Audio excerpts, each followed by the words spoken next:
আমরা আজকে শিখব হচ্ছে কাউন্ট ভার্সেস কাউন্টার সম্পর্কে। কাউন্টের কাজ কি? কাউন্টের ফর্মুলাটা হচ্ছে ইকুয়াল কাউন্ট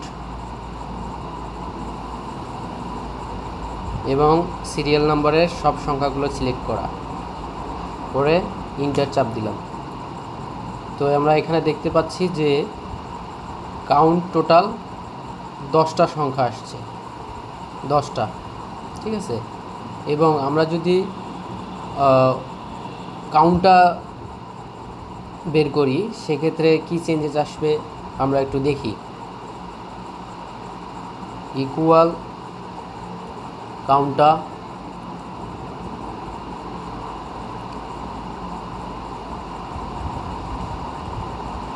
দেন হচ্ছে সিরিয়াল নাম্বারের সব সংখ্যাগুলো সিলেক্ট করার পরে ইন্টার চাপ দিলাম। দেখা যাচ্ছে যে কাউন্ট এবং কাউন্টার মধ্যে কোনো পার্থক্য নেই। কাউন্টের মধ্যে 10টা সংখ্যা এবং কাউন্টার মধ্যেও 10টা সংখ্যা। তো আমরা এখন সেটাই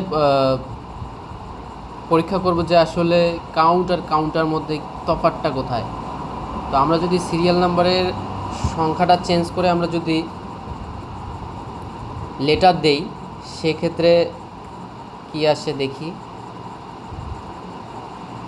সেক্ষেত্রে দেখেন কাউন্টের কিন্তু নাম্বারটা চেঞ্জ হয়েছে, আগে 10টা ছিল এখন 9টা হয়ে গেছে, কিন্তু কাউন্টার যেটা আছে সেটার কিন্তু সংখ্যার কোনো পরিবর্তন হয়নি, 10ই আছে। অর্থাৎ কি বোঝা গেল?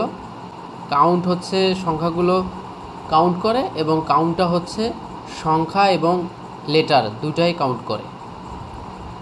ভিডিওটা ভালো লাগলে লাইক, কমেন্ট, শেয়ার করে দিবেন। ধন্যবাদ।